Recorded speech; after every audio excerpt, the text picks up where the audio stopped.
Di rumah bisa? Betul, ya. Jadi kalau kita sering dengar istilah WFH, work from home ya, kerja dari rumah, ini bisa TFH itu ya, test from home ya.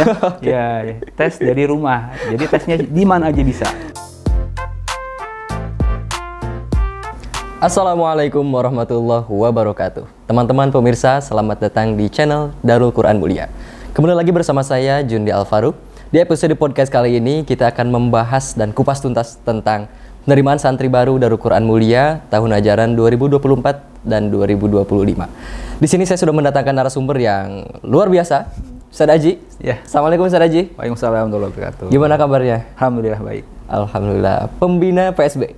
Penanggung jawab PSB 2024-2025. Masya Allah, penanggung jawab ya. Iya. Luar biasa beban amanah Ustadz Aji tahun ini ya. Iya. Ustadz Aji, saya bersama tim sudah merangkum beberapa pertanyaan di sosial media, YouTube, Instagram, dan lain-lain. Ternyata masih banyak yang belum tahu dan bingung bagaimana teknis pendaftaran PSB DKM 2024 dan 2025 ini. Bisa dijelaskan nggak gimana teknis pendaftarannya?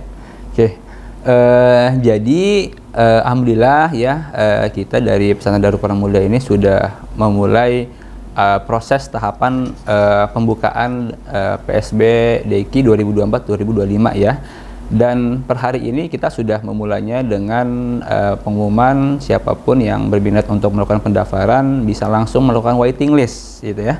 Waiting list dengan cara masuk langsung ke akun web PSB Darul Quran Mulia ya untuk mendaftarkan agar bisa segera mendapatkan akses untuk ujian di gelombang pertama gitu ya. Itu khusus yang waiting list aja? Betul, benar, waiting list itu ya, dengan keutamaannya ini adalah mereka mendapatkan peluang kelulusan yang lebih besar karena memang kuota kelulusan di gelombang pertama itu lebih besar daripada gelombang-gelombang yang berikutnya, seperti itu. Oke. Dan yang resminya nanti kita akan dibuka itu di pertengahan Agustus.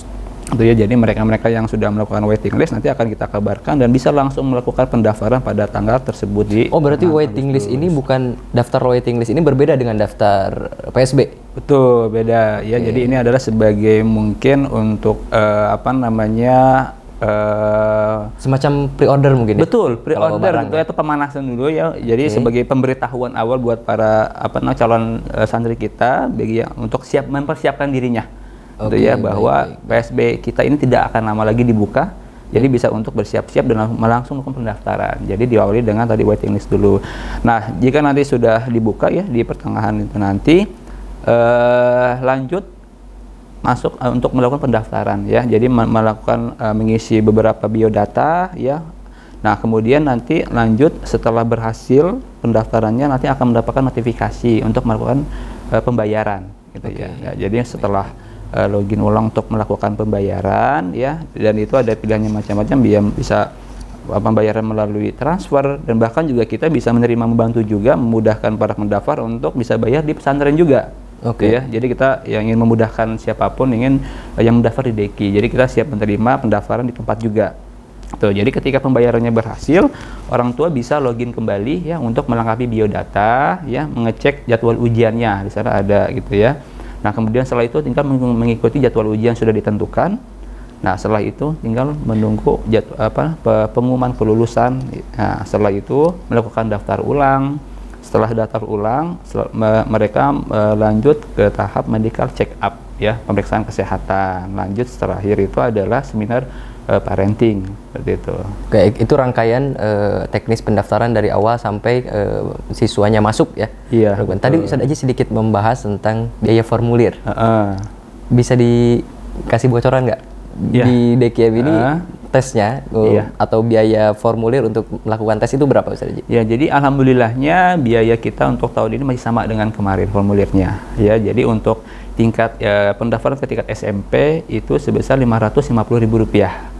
Ya, sedangkan untuk yang SMA-nya itu Rp650.000. Oke, baik. Ada berapa gelombang semuanya? Kita untuk ujian PSB tahun ini ada 6 gelombang ya. Gelombang pertama itu di bulan Agustus nanti pada tanggal 27.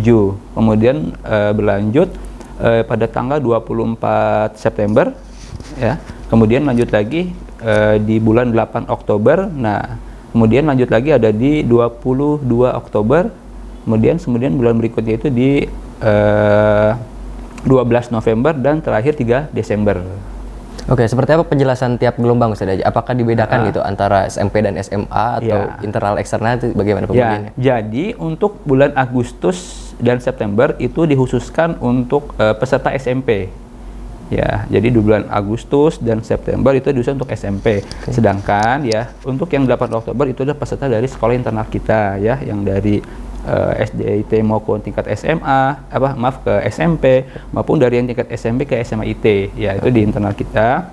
Kemudian nanti lanjut lagi untuk yang 22 Oktober baru untuk yang tingkat yang dari eksternalnya itu campur dari SMP dan SMA. Oke, baik. Ya, dari SMP SMA yang itu di bulan tadi ya di 22 Oktober, lanjut di 12 November sama SMP SMA juga, dan juga di 3 Desember SMP dan SMA juga gitu. Pada dasarnya maupun dia SMP maupun SMA ya itu bisa daftar ketika sudah dibuka gitu ya. Bedanya tadi untuk yang tingkat SMA dia sudah mengikuti jadwalnya itu di tanggal 22 Oktober ya untuk yang eksternal tadi. Oke, berarti daftarnya bisa selama dia dibuka bisa daftar. Betul. Untuk pembagian gelombangnya nanti diatur oleh sistem begitu Bang? Iya, tadi. Jadi siapapun mau daftar SMP maupun SMA itu di waktu yang sama bisa melakukan pendaftaran. Ya, yang membedakan adalah waktu ujiannya. Bahwa yang SMP itu ya diawali di bulan Agustus dan September, sedangkan untuk yang tingkat SMA ya itu dimulai dari 22 Oktober sampai 3 Desember. Oke, baik. Ada kuota maksimalnya nggak? Ya, kuota maksimal untuk peserta SMP maupun SMA, misalkan berapa kuota maksimalnya, kemudian apakah dibagi maksimal per gelombang gitu atau tidak, gimana Ustaz Haji?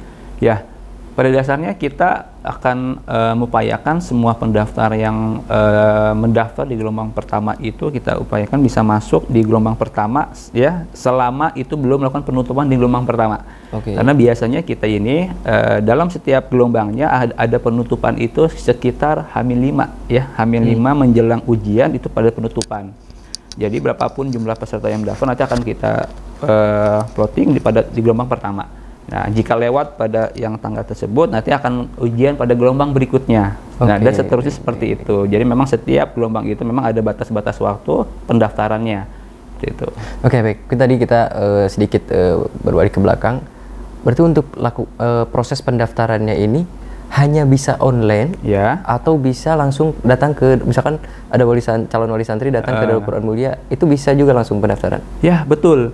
Ya, jadi tadi daftar itu bisa di mana aja ya, bisa melakukan transfer bank perbankan ya, ATM dan juga Indomaret, dan juga bagi yang mau daftar di DEKI di tempat pun juga kita terima juga, kita bantu juga ya. Jadi kita prinsipnya adalah ingin memberikan kemudahan buat siapapun yang ingin melakukan pendaftaran.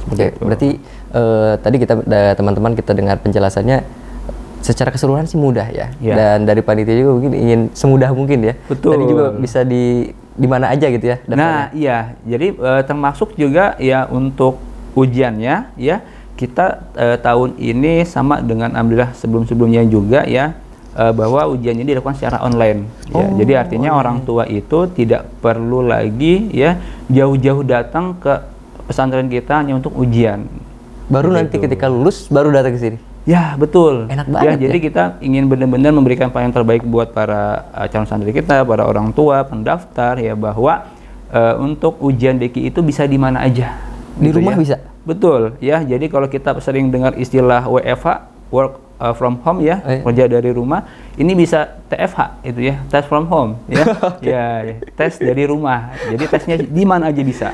Bisa di mana aja. Berarti nggak usah ada ruangan sesi khusus yang disetting segala macam, di rumah pun bisa. Betul, iya, selama dia punya perangkat ya komputer tadi ya untuk membantu ujiannya, insya Allah dimanapun bisa gitu ya. Baik gitu. Ya, teman-teman, luar biasa mudah banget ya cara daftar ke Darul Quran Mulia ini. Tadi teknis-teknis langkah-langkahnya sudah dijelaskan oleh Ustaz Haji, dan di episode sekarang khusus membahas tentang teknis-teknis pendaftaran. Baik teman-teman, sekian mungkin. Terima kasih banyak Ustaz Haji telah menjawab beberapa pertanyaan ini, dan semoga menjawab kepenasaran teman-teman bagi calon wali santri atau calon santri yang sedang mencari informasi-informasi tentang PSB DKM. Ya, langsung aja daftar dan bisa tes di mana aja, daftar di mana aja. Sekian dari saya, kurang lebihnya mohon maaf. Assalamualaikum warahmatullahi wabarakatuh.